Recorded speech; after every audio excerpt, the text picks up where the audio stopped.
host of the Sage Steele show. Sage Steele, how you doing, Sage? I'm great, but I'm shaking my head listening to my former colleague, Stephen A. I'm sorry. Go ahead, Jesse. Wait, why? Sometimes you bring me on the show and I get frustrated right away What? because, because, because he knew. He is so smart. He is so well read. He knew the whole time. And what did he do? He admitted that he still voted for Kamala Harris because he doesn't like the way Donald Trump presents himself. So you actually are part of the problem. So when people like that come out and lecture the rest of the world, you lost your credibility a long time ago. Presents himself? How does he present himself? What? I mean, that's kind of a strange thing for a guy to say about another guy. I'm going to leave that to you to interpret. At the end of the day, I just think the big picture here is, yeah, he's absolutely right. Stephen A., who I do love and respect still to this day and always will, he's right that the trust is lost. The trust left a long time ago, I think, for people who were willing to take the time to read and to educate themselves. And from a journalistic perspective, to me, that's what was so devastating to see Jake Tapper 4 years ago get emotional when talking to Lara Trump and shut her down instead of asking questions. By the way, he still hasn't publicly apologized to Lara Trump. So why don't we start there with these men and women on the left? And the first step to fixing something is usually accountability, owning it. That's where it begins. But the problem is, you know, they lost that. They have proven they can't do it. And I keep hearing people say, you know, the debate back in June, that was the moment where I realized I interviewed Joe Biden, Jesse, 4 years ago, right after he took office, when I was still at ESPN. I'm a sportscaster. I don't work in Washington, D.C., and I saw it, by the way, via satellite. So I just wish there would be some honesty, and then maybe the Democratic Party would have some hope to bring people back. But when you continue to lie and now make money off of books, acknowledging things, to me, too little, too late, and I hope people don't buy those books. Well, he's definitely getting a lot of press, but you don't even need to buy the book. You just had to watch Fox 4 years ago. James Carville, he's banning words. You can't say intersectionality, oligarchy, community.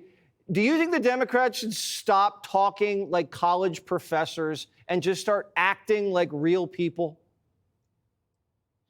Again, for me personally, that ship has sailed. Please just give me the list of rules, which continue to change. What has been so interesting to me lately is they're another level of angry now. One of the clips that you showed and the full screens with all the F-bombs and everything else, I mean, fine, go for it.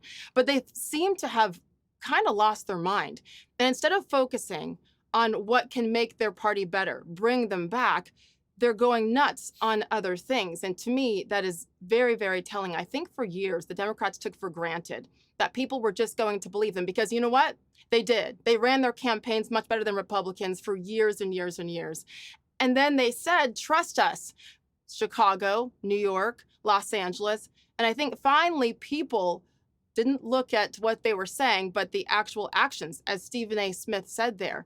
And to me, the last straw, again, when Barack Obama went into Pittsburgh and scolded black men. So people finally took all of the information and made the decisions on their own. And at the end of the day, what is best for America right now would be, regardless of party, when you make a mistake, when you screw up, when you continuously lie to the people that you say that you care about, you gotta own it. Apologize. Apologize to Lara Trump, Jake Tapper. Apologize for and to me, that's the only way we heal. Am I ridiculous and too much of an optimist to hope that we can get to a better place? Maybe I'm the idiot. You're not the idiot. Not that I needed to say that. But I think you're asking a lot of people. I think you're asking a lot of Jake, and you're asking a lot of everybody to come clean and be honest and admit they didn't do the right thing. That's hard for a lot of people.